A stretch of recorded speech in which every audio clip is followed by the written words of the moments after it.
guys, it's Reagan and welcome back to another video. I am so excited to be filming this today because we are doing my first fall themed video of the season. I've got my sweater vest on. I do not care if it's 90+ degrees outside. In this room, it's fall. That's right, in this video I'm going to be going over the books I hope to read over the course of the fall season. I love reading seasonally in general, but fall always tends to be my favorite. Fall and winter, I just love dark, atmospheric, magical-based stories, and it just feels like the perfect time to pick those books up.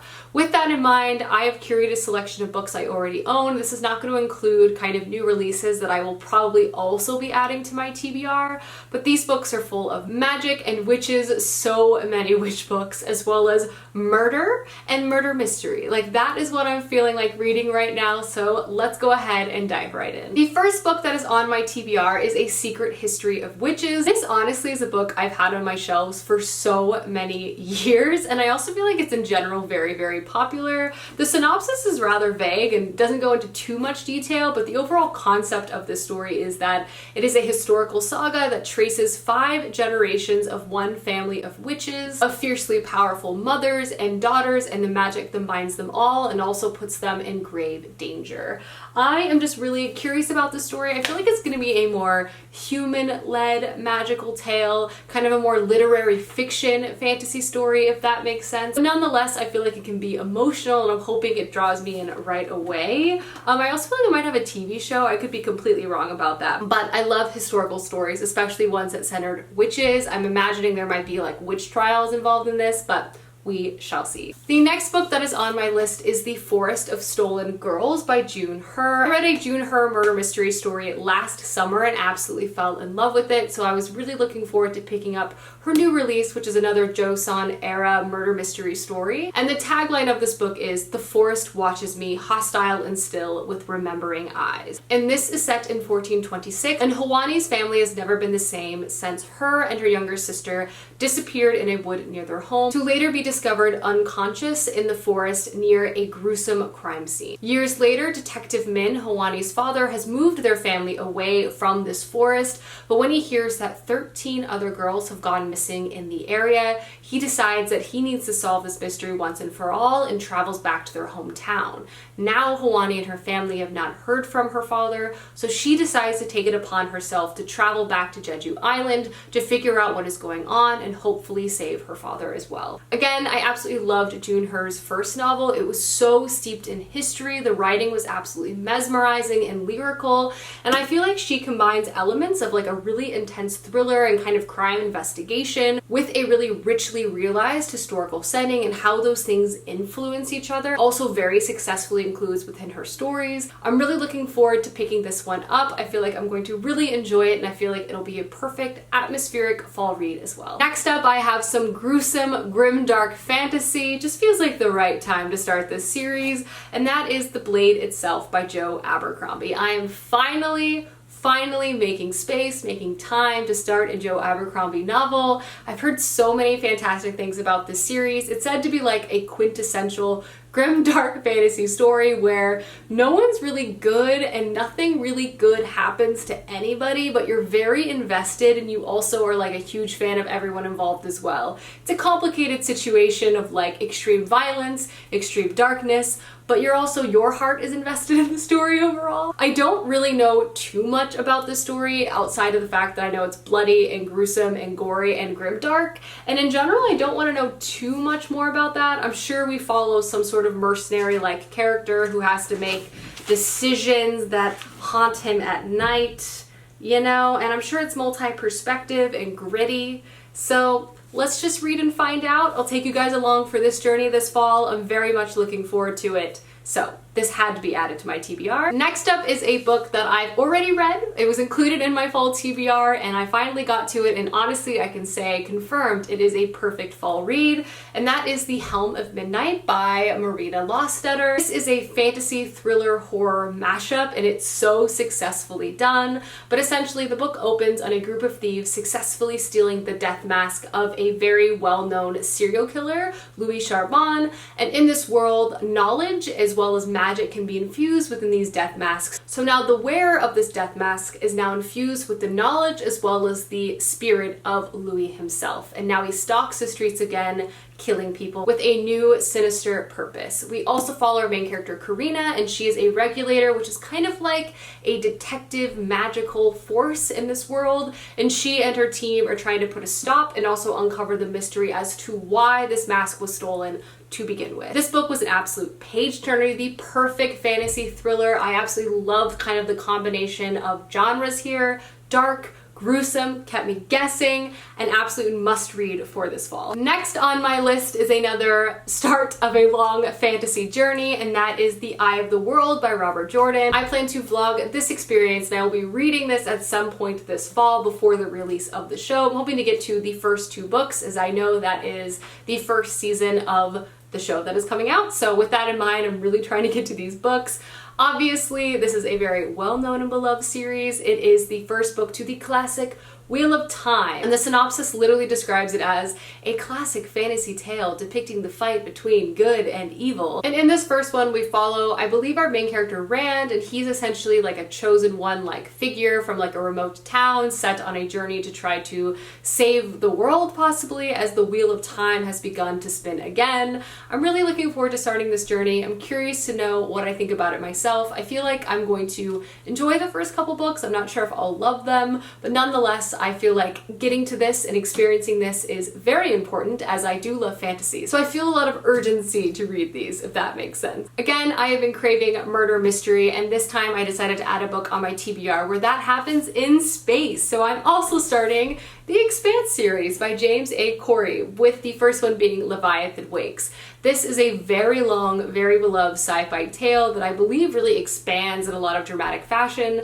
but the first one really appears to be setting itself up to be kind of a conspiracy, murder mystery detective story, which really calls out to me. This is also a multi-perspective story. One of the characters we follow is Jim Holden, and he is a miner. And he basically runs ore with his team between the rings of Saturn and a mining station in the belt. However, during one of these trips, him and his team runs into an abandoned derelict ship, and there they basically discover a secret that others would kill for, and in fact that has already happened. And we also follow Detective Miller, and he is looking for a girl. One girl in a system full of billions. However, her family has a lot of money, so his search continues. And his search actually brings him to the same ship that Jim Holden and his crew also discover. So I think that sort of is the beginning of this novel and begins the spark of what I imagine is a very long and complicated plot, given the length of these books and the length of the series. I'm looking forward to getting to this. I have been reading more sci-fi this year and really enjoying it, and a murder mystery in space is one of my favorite kind of overall settings, so this will be one I hope to get to this fall, and hopefully continuing to read more books throughout the winter and spring of next year as well. The next book that is on my fall TBR is The Inheritance of Arcadia Divina, and this book just sounds lyrical and full of magic. Again, just the perfect atmospheric read for the season.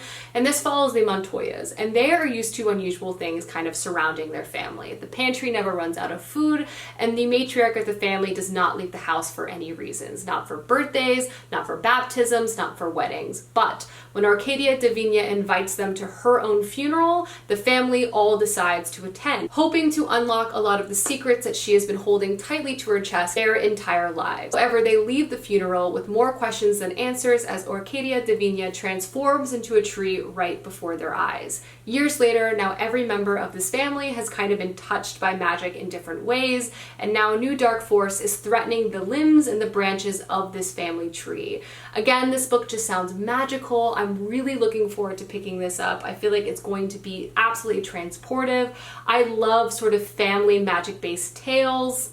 What can I say? I feel like this might be a new fave, so had to add it to my TBR. It's also a recent release, so it's definitely one to check out. Next up, I have The Kingdoms by Natasha Pulley, and this is said to be for fans of 7.5 Deaths of Evelyn Hardcastle, as well as David Mitchell. And I have enjoyed both that book and that author in the past, and this is also kind of a time-twisty alternate history mystery book, which in general is always something that calls out to me. And this follows our main character Joe, and he has a bad case of amnesia. His very first memory is stepping off a train in the French-controlled colony of England. And the only clue he has about his past life is a postcard he received in the mail of a Scottish lighthouse signed with the initial M. And it's also written in the illegal language of English. Now Joe is kind of on a journey to try to locate M and uncover his past. And apparently in the process, Joe is going to remake history and also discover more about his family. I love weird, twisty-turny kind of thrillers. I love that this is an alternative historical setting, and I feel like it might mess with time and history, which really calls out to me as well. This book came out back in May, and I have been dying to get to it ever since I picked it up, so it feels like it's finally time. Next book that is on my TBR is Long Bright River by Liz Moore. I read Liz Moore's debut novel, The Unseen World, a few years ago and really loved it. This is a book that came out a few years ago. It's incredibly popular. People love it. And I just feel like it's finally time for me to pick it up. This is a story set in Philadelphia and follows two sisters, Mickey and Casey. Once these two sisters were inseparable, but with Casey's increasing drug addiction, the two sisters have drifted later in life.